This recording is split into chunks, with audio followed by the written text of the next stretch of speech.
What's up everybody, it's your boy DoPlays here and we are back with some more YouTube reactions. So today I'm checking out the problem with God of War Egypt that no one talks about. You know, if there was ever a new place for the game to go after Norse mythology, because I remember Cory Barlog saying he doesn't want to stretch it out, just like he did the Greek games, it would be Egypt. So before we get into this, comment, like, share, subscribe, turn on post notifications, all of that good stuff. My socials are in the description. Let's get into it. You want to know a fun God of War fact that will totally not make you depressed? If PlayStation doesn't announce a new God of War game by February 2026, this would have been the longest stretch of time that God of War fans have had to wait for a new game announcement.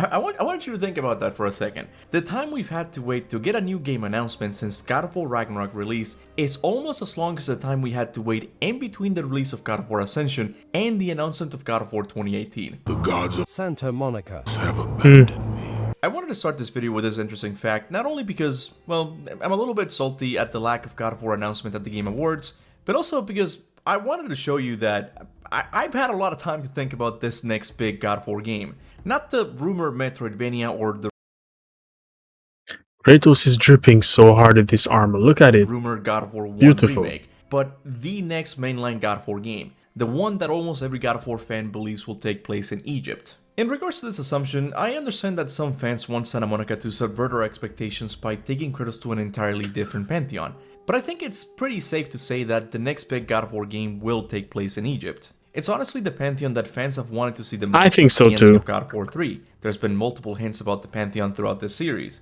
and Santa Monica already almost made this game back in 2018. In my humble opinion, God of War Egypt is almost guaranteed to be the next pantheon in the series.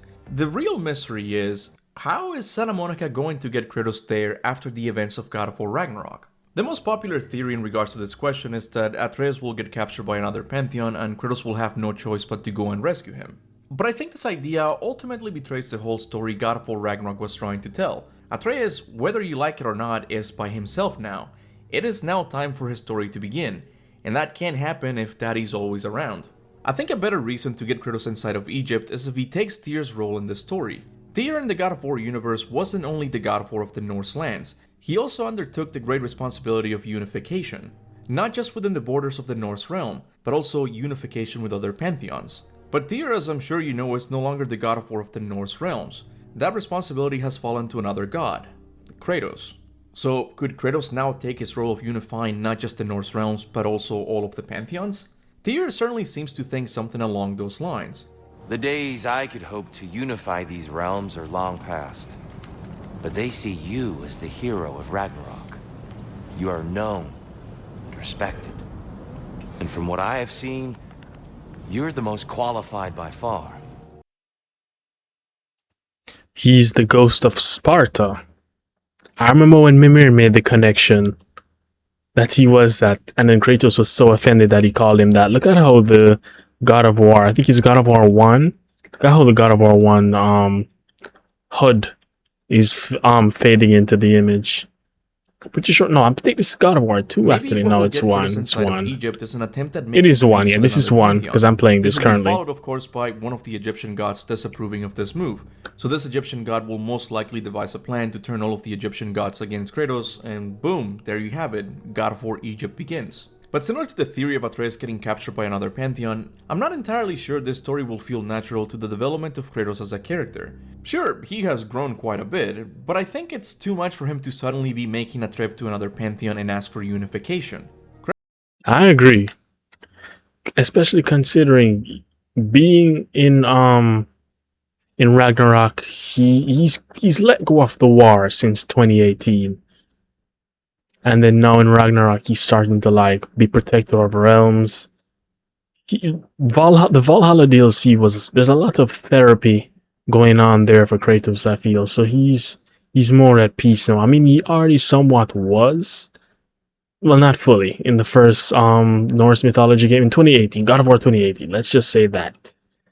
And now he's just chilling, and he's serving a greater purpose. He's teaming up with I'm guessing the Valkyries and Freya in keeping the realm safe and guarded. So I don't see him just jumping to Egypt just like that so suddenly. Kratos right now And is for in a what position reason? to start a war with another pantheon, but I also don't think he's in any position to become a hippie god that just wants to chill with other pantheons. So what could be the reason for taking Kratos into Egypt then? We'll probably never guess what the writers have come up with until we actually play the game. But recently, I've started to think about this question from a different angle. What if the reason we can't come up with a way for Kratos to leave the Norse realms is because there isn't one? God of War Ragnarok clearly gives a reason for Atreus to be the one who's leaving, but not for Kratos. In fact, a big part of the story of God of War Valhalla is him coming to accept the role as one of the protectors of the realm. It would honestly be weird for Santa Monica to There it completely is. bypass this new chapter in his life by taking him out of the Norse realms. I believe I would like to sit here for a while. On top of that, we also know that Santa Monica has left many unanswered questions from the Norse saga, like the mystery of who blew the horn, Sindri's turn to the dark side, the possibility that Forseti is still alive, His father murdered Heimdall. Forseti has proof. Take him. No. and lastly, the weird situation with Hell's next ruler. I think we can all agree that if Santa Monica tries to answer any of these Norse-centric mysteries in another pantheon, those answers would not be very fulfilling. We also have the issue of the new weapons Kratos has acquired. Usually when you start a new saga, it's best to start off fresh from a gameplay perspective. This is why Cory Barlog didn't want Kratos to have the Blades of Chaos from the start of God of War 2018. He wanted players to get accustomed to the Leviathan Axe and the new gameplay formula. So if we I really do think that was a good idea because we've been playing the Blades of Chaos for well over a decade at this point. Alright, so God of War 1, the first God of War, came out 2005 on PlayStation 2. And up to that point, the latest God of War we had was Ascension before we got the Norse games, which essentially were a reboot. Pretty much, yeah. We used to call it that.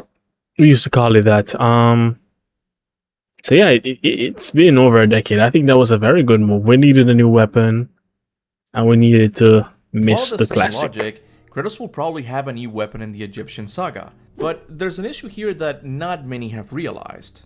When Kratos made the jump from the Greek realm to the Norse realm, Santa Monica only had to bring with him one weapon, the Blades of Chaos. But now with the jump to the Egyptian saga, Santa Monica not only has to make this jump with the Blades of Chaos, but also with the Leviathan Axe and the Draupnir Spear.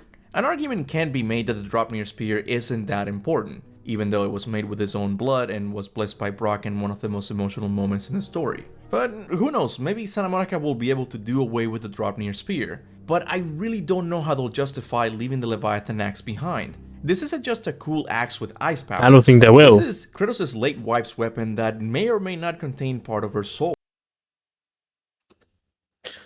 Above, Corey thanked me for sharing and captioning her reaction video to press ratings that went viral. He said to me, "Did you subtitle it? Thanks for sharing and coming from Peru to visit us. I'm glad you liked the game. An exclusive fact that revealed to us is that inside Kratos' axe still someone's spirit from his past, and that's why he always returns to his hand." Oh, I didn't know that. That's news to me. And from that day, May 16, 2018, I was already sure they were working on the sequel. We also met blah blah blah blah blah. Much like the Blades of Okay. Chaos, the Leviathan Axe is very important to Kratos as a character. This means that Kratos will have to make the jump to the Egyptian realm with 2 weapon slots already filled. This leaves room for maybe one more weapon, but no more. And can you really imagine a new God of War saga with only one new weapon? When we're being completely honest with ourselves, there isn't anything in the story of I just realized something. There's a lot of weapons that were just God of War 3 specific. Hades' blades. What was the other one? The Nemean cestus from Hercules. I wouldn't expect Kratos to have that going forward. In fact, I don't even know what he did with them at the end of the game. No idea. But yeah, I wouldn't expect him to have that in Norse mythology. What was the other one? The bow, yeah. But I mean, the axe kind of axe. The Leviathan axe is a substitute for that because now you can aim at things and shoot. So, and they take damage. And it actually, obviously, we know this. When you call the axe back, it hits the opponent, the enemy, and does damage again. So you can do damage twice in one throw. So there's no need for a bow anymore. God of War Ragnarok yeah, that hints that. at Kratos traveling anywhere. So once again I ask, how are they going to get Kratos inside of Egypt? Clearly, it's very difficult for Santa Monica to make the Egyptian saga a continuation of the Norse saga. So, what if it isn't then? What if God of War Egypt is actually a prequel story? Did you have everything before the game of like how long this is after the last God of War journey we've seen? Like how much older How Kratos long is this after the last game? Yep. Cool. All right. Anyway. We've been pretty specific throughout all the development of God of War to not commit to a date or any time periods. Chronologically, it fits beforehand, but it is way more interesting to look back on that when you find out her power and control. If you find out who she is and you find out all that information first, this story doesn't work as well, right? This reveal and this sort of bonding between these two characters. But now, looking back on how he got there, that to me is far more interesting because now you feel like you totally understand everything, but you don't. If Santa Monica decides to make the Egyptian game a prequel story about Kratos, then they completely bypass all of the problems they would have with a sequel. They would no longer have to worry about all the mysteries they left unanswered because, chronologically speaking, they don't exist yet. They also wouldn't have to come up with an ad hoc justification for why he no longer has the Leviathan Axe or the Draupnir Spear, because at this point in his life, he didn't have these weapons yet. And lastly, Santa Monica wouldn't have to come up with a creative way of getting Kratos out of the Norse realms because he isn't there yet. In fact, if God of War Egypt is set after the events of God of War 3, it would make perfect sense because this is when Kratos is aimlessly wandering the earth. That actually works so well what he said about aimlessly wandering the earth, because at this point he marked all of the Olympian gods, and the earth was just in chaos and disarray. So what do you even do after all of this? At this point, you would just wander the earth aimlessly. And I can see it just transitioning from like this scene, like dark clouds on an ocean, to a desert. I can see that. That would definitely work. He would naturally come across other pantheons, like he and snow as well with the Exactly, yeah. Just like these comics are showing, he's just transitioning through different like biomes and weather systems. So in the other frame, you have this, then we have snow, then we have this regular land, and then we have desert. I can see him just, you know how in movies like the character will be walking a long time and they just transition environments in the background. Yeah, something like that. Cory Barlog has said before that everything we've seen is a misdirection. So what if the true purpose of the random release of the God of War Fallen God comics was to set up the Egyptian game? They certainly couldn't make a God of War game from the story the Fallen God comics told, because in this story Kratos is just constantly passing out and killing nothing throughout most of the comics. However, by the end, we can see the potential for a game because at the very least Kratos has now accepted the curse of the Blades of Chaos, which means he at least has one weapon for traditional combat. And I know the story of the Fallen God comics ends with Kratos leaving the Egyptian pantheon behind, but again, as Cory Barlog has said before, everything is a misdirection. What might have seemed like Kratos exiting the Egyptian realm could very well be the beginning of his journey there. It's not like Kratos peacefully passed through the Egyptian realm, he killed two of their creatures in bloody combat. Who's to say that some Egyptian gods won't want retributions for his actions? So instead of Atreus being the one captured by another pantheon, what if it's Kratos? And this is what begins his journey there. From a character perspective, it would also make sense for Santa Monica to focus on this time period because it could offer us a look at a completely different Kratos. So far we've seen the raging monster and the calm and reasonable god, but what exactly happened to Kratos in between these two stages of his life? This is something that a prequel story could explore with ease, and as it turns out, Cory Barlog also seems to think this would be a good idea. For me, I wanted an expanse of time from 3 to explore the rock bottom of Kratos, right? So that what happened before this is a really cool story, something that I've sort of laid the beats out for, but something we're not really talking about today. Sure. So that when you kind of see that story as it folds into him arriving in Scandinavia and meeting Faye, all of that is a really awesome story. I know that most God of War fans are not excited about a prequel story. They naturally want to see what's next for Kratos. But if we're I remember when we called the 2018 game God of War 4. To be honest, there is a sense of finality to Kratos' arc with God of War Valhalla. At least a temporary sense of finality. That's another thing too. in Ragnarok, the Valhalla DLC specifically, it kind of feels like he's put everything behind him and now he's serving his community, which would be the realms. He's kind of like the Nordic equivalent of an HOA member. He's pretty much an HOA for the Nine Realms, a homeowner associate member. He's like on the committee board for that. He's universal equivalent to that. So yeah, he's chilling. I don't think he really has any reason to go off and do anything at this point. In fact, the person that would have to do that is Atreus, because he's trying to figure out what the giants are about, what's his life's purpose, finding himself, blah blah blah, his own journey at the end. So I don't see Kratos having anything to do per se. So we'll see how they work that in the story, but I really do feel it's going to be Egypt. I think the most natural story to tell after the events of God of War Valhalla is what I'm calling the War of the Pantheon saga. So far, we've been laser focused on Kratos' growth as a character, but Santa Monica has not yet explored what other mythologies think of a god that, from their perspective, goes around destroying pantheons. I'm willing to bet that after Odin and the rule of the Aesir collapsed, they began to get really worried about Kratos. So naturally, they would temporarily put aside their differences and team up with the purpose of taking down the Pantheon Destroyer himself. And this siege on the Norse realm would make even... Man, can I just say I love the designs here. Imagine traversing this in-game. I've realized though that desert-like locations in video games tend to be very graphically intensive. I've noticed it in Spider-Man 2. When I'm playing it, it does lags like hell in the snow, the sand. I said snow, in the sand portions, because you know Sandman is the first boss in the game. It's the same with, I think it was in Ragnarok's Svartalfheim. You know, that rocky ocean realm just before you go to the dwarf village. That's the laggiest part of the game too. And that's, so it's not desert per se, but it's like rocky dry land, so there's a similarity. But this is very beautiful. Imagine seeing this on PlayStation 5.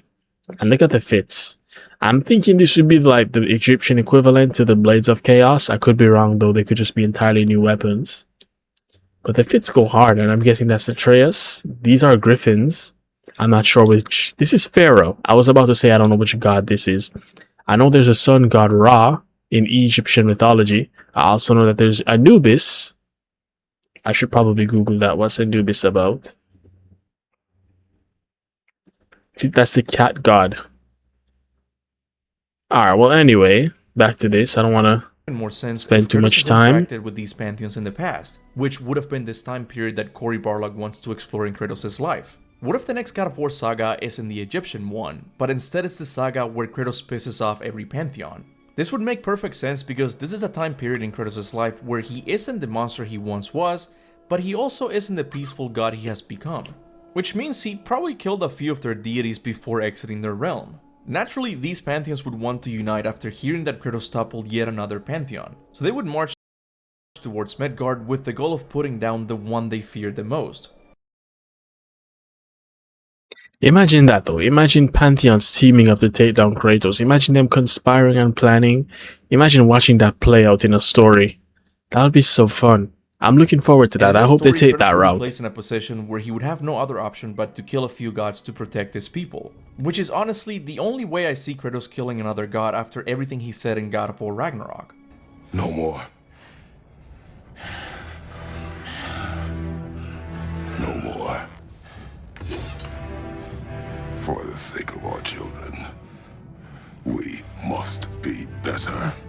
I know most people don't necessarily get hyped up about prequel stories, most want to see what happens next. But I really think in the case of God of War, it's very important for Santa Monica to explore the past before continuing Kratos' story. By doing so, they put on hold all of the mysteries left over from the Norse saga, while also exploring an unknown time period in Kratos' life. But hey, if you think God of War Egypt could work as a sequel instead of a prequel, I really want to know what.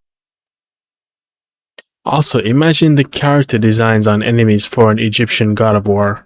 I mean, we're seeing some here. This seems to be like a dead pharaoh. Skeletons, and I'm judging off of the hat, that is. Oh no, it should be more like a priest. The pharaoh hat is this right here. But yeah. That would be crazy, man. Imagine just fighting the Sphinx Imagine like it comes to life and you have to fight it as a What boss. your take is. That would be So if you think beautiful. you can do better, write in the comments section a story premise that you think can get Kratos inside of Egypt after the events of God of War Valhalla. The only rule is, Atreus cannot be captured, which will cause Kratos to go and rescue him.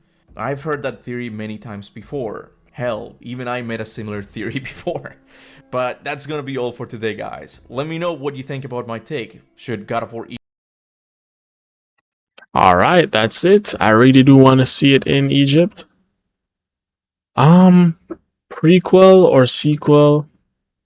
I wouldn't mind either. Obviously, you know, writing the story for a sequel would be harder. I'm good with either. I won't definitively say either or. Yeah, so that was my reaction to that.